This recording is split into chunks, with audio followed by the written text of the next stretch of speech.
হরে কৃষ্ণ, রাধে রাধে। কেমন আছো সবাই? আশা করি সবাই খুব ভালো আছো, সুস্থ আছো। গুড মর্নিং সবাইকে। আজ দেখো সকাল সকাল চলে এসেছি ছাদে।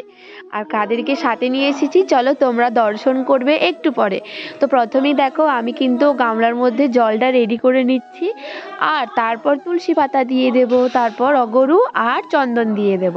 তো তোমরা আস্তে আস্তে দর্শন করো। আর আজকে আমাদের এখানে এত সুন্দর রোদ উঠেছে, তোমাদের কি বলবো, ভীষণই সুন্দর। তো ভাবলাম আজকে গোপাল সোনাদেরকে ছাদে নিয়ে আসি স্নান করানোর জন্য। তো দেখো আমাদের বাড়ির বাগানে এই পুষ্পগুলো হয়েছিল, তো এই পুষ্পগুলোই দিলাম জলে, তারপর তুলসী পাতা দিয়ে দিলাম, তারপর আস্তে আস্তে জলের মধ্যে সব কিছু দিয়ে দিয়েছি। তারপরে ছোট্ট গোপু সোনাকে স্নান করিয়ে দেবো প্রথমে। আর গোপু সোনার নাম কি জানো? মদন সোনা। তারপর মোহন সোনাকে বসিয়ে দেবো, এক এক করে কিন্তু দুই সোনাকে স্নান করিয়ে দেবো। প্রতিদিন কিন্তু সবার প্রথমে এই সোনারাই স্নান করে থাকে। তো চলো, এরপর কিন্তু কেশব সোনার স্নানের পালা। কেশব বাবু চলে এসেছে স্নান করার জন্য। প্রথমে কেশব বাবুকে অয়েল দিয়ে ম্যাসেজ করে দিয়েছি, তারপর কেশব বাবু স্নান করার জন্য বসে পড়েছে গামলায়। দেখো কত সুন্দরভাবে জলটা কেশব বাবুর মাথায় দিচ্ছি, যাতে কেশব বাবু আজকে রোদ্দুরে খুব সুন্দর করে স্নান করতে পারে। আর একটা জিনিস তোমাদের দেখাই, এই যে দেখছো লাল কালারের যে গামছাটা, এই গামছাটা কিন্তু গোপাল সোনাদের জন্য নতুন কেনা হয়েছে। কেমন হয়েছে অবশ্যই তোমরা কমেন্টে জানাও। এরপর দেখো আমি কিন্তু কেশব সোনাকে আস্তে আস্তে করে মুছিয়ে দিচ্ছি, কারণ এখন অনেকটাই ঠান্ডা পড়েছে, তাই ভাবছি এরপর থেকে গোপাল সোনাদেরকে ছাদে স্নান করাতে নিয়ে আসবো রোদ্দুরের মধ্যে। আর দেখো কেশব সোনার মুখের হাসিটা কত সুন্দর। আজকে রোদ্দুর পেয়ে কেশব সোনাও কিন্তু খুব সুন্দর মিষ্টি মিষ্টি হাসছে গামছার নিচে। আজকে তোমাদের বলবো কেশব সোনার সুন্দর একটি লীলা কথা। তো চলো, কেশব বাবুকে সকালে যখন ঘুম থেকে ওঠাই, তো আমি ভেবেছিলাম যে কেশব বাবুকে আজকে বাড়ির মধ্যে যেখানে স্নান করে প্রতিদিন সেখানে স্নান করাবো, কিন্তু না, কেশব বাবুর ইচ্ছে। তো কেশববাবুর ইচ্ছে ছিল যে আজকে ছাদে স্নান করার, কারণ কত সুন্দর রোদ্দুর উঠেছে সেই জন্য। তো তারপর কিন্তু কেশব সোনার কথা রাখার জন্য চলে এসেছি আমরা সমস্ত সোনাদেরকে ছাদে নিয়ে, যাতে সকল সোনারই রাগ না হয় তার জন্য। তো তারপর দেখো কেশব সোনাকে কিন্তু স্নান করিয়ে গা মুছু করে দিচ্ছি আস্তে আস্তে, তোমাদেরকে সুন্দর করে দর্শন করাচ্ছি। আর দেখো কেশব সোনা কিন্তু গামছার নিচে কি সুন্দর করে হাসি দিচ্ছে, তাই না?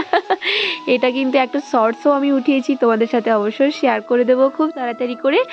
আর আজকে কেশব সোনার জন্য কিন্তু অনেক রকমের ভোগ রান্না হচ্ছে, জানো, অনেক অনেক রকমের। তো আজকে দেখো কেশববাবুর হাসিটা দেখো, একদম আকাশের কাছে গিয়ে হাসি হাসি করে খেলা খেলা করে, কত মজা কেশববাবুর, কত মজা, তাই না? তো তোমরাও কি গোপাল সোনাদের সাথে এভাবে টাইম স্পেন্ড করে থাকো? অবশ্যই আমাকে শেয়ার করো, আমাকে কমেন্টে জানিও। আর তোমরা কেশববাবুর আর কোন কোন ভিডিও দেখতে চাও সেটাও কিন্তু কমেন্টে জানিও। এই দেখো সামনে থেকে তোমাদেরকে দেখিয়ে দিচ্ছি কেশববাবুর স্মাইলটা। তো তারপর কিন্তু এরপর কেশব সোনাকে সোয়েটার পরিয়ে দিতে হবে, তাই না?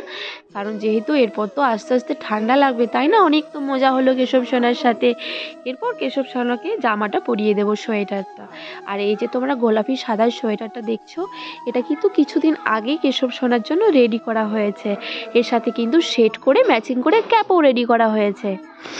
আর তোমরা কেশব সোনার আইস পেন্টিংটা দেখো, কত সুন্দর হয়েছে, তাই না? এই আইস পেন্টিংটা কিন্তু আমরা বাড়িতেই করেছি, ফার্স্ট টাইম করেছি। কেমন হয়েছে অবশ্যই তোমরা রিপ্লাই করো। আর কেশব সোনার সব থেকে সুন্দর হচ্ছে মুখের সুশ্রী ভাব, এত মিষ্টি। আর কেশব সোনা কিন্তু তোমরা লক্ষ্য করবে সবসময় কিন্তু হাসে না, ওর যখন ভীষণ ভালো লাগে তখনই কিন্তু ও হাসে। তো আজকে কিন্তু কেশব সোনার জন্য আমরা ছাদে এসেছি সব সোনাকে নিয়ে। তো কেশব বাবু কিন্তু মদন মোহন সোনার পরে স্নান করে নিয়েছে, ও কিন্তু আগে ভাগে স্নান করে নিয়েছে, দেখছে খুব সুন্দর গরম গরম জল, তো প্রথমে স্নান করে নিয়ে তো সেই জন্য আগে আগে আগে ভাগে স্নান করে নিয়েছে কেশব সোনা। তো চলো, এরপর কিন্তু কেশব সোনাকে শৃঙ্গারটা দেখিয়ে দিচ্ছি তোমাদের। আর শীতকালে কিন্তু আমি গোপাল সোনাদেরকে খুব একটা জুয়েলারি পরাই না, তার কারণ হচ্ছে জুয়েলারি পরালে কিন্তু ভীষণ সোয়েটার পরলে অসুবিধে হয়ে থাকে, কারণ যেহেতু ঠান্ডার জন্য গোপাল সোনাদেরকে ক্যাপ পরতে হয় সেই জন্য।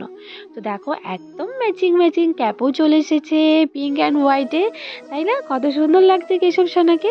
তো আজকে কিন্তু ভোগ দর্শনটা আমি নেক্সট কোনো পার্টে তোমাদের শেয়ার করাবো, ঠিক আছে? তো আজকের ভোগ কিন্তু পুরো কেশব বাবুর দিদুন রান্না করছে, অনেক রকমের ভোগ রান্না হচ্ছে, সেটা কিন্তু আজকে ভিডিওটা অনেকটা লং হয়ে যাবে বলে তোমাদের সাথে শেয়ার করলাম না, নেক্সট কোনো ব্লগে নেক্সট কোনো পার্টি তোমাদের সাথে শেয়ার করে দেবো। তো আজকের ভিডিও তোমাদের কেমন লাগলো অবশ্যই তোমরা কমেন্ট বক্সে জানিও। আর গোপাল সোনাদের কোন টাইপের ভিডিও তোমরা দেখতে চাও সেটাও কমেন্ট বক্সে আমাকে জানিও। তো আমাদের চ্যানেলে যদি নতুন হয়ে থাকো তোমরা ননী গোপুর পরিবারে, প্লিজ তোমরা চ্যানেলটাকে সাবস্ক্রাইব করে দিও, শেয়ার করে দিও, যাতে সমস্ত ভক্তবৃন্দর বুঝতে সুবিধে হয় যে গোপাল সোনার সেবা। তো আজকের ভিডিওটা কিন্তু আমি এখানে শেষ করব। দেখা হবে আগামীকাল আবার কোনো নতুন ভিডিও নিয়ে। আর কেশববাবুর সিঙ্গার শেষ পর্যন্ত ভালো করে তোমাদের দর্শন করিয়ে দিচ্ছি। সবাই ভালো থেকো, সুস্থ থেকো, সবাইকে রাধে রাধে।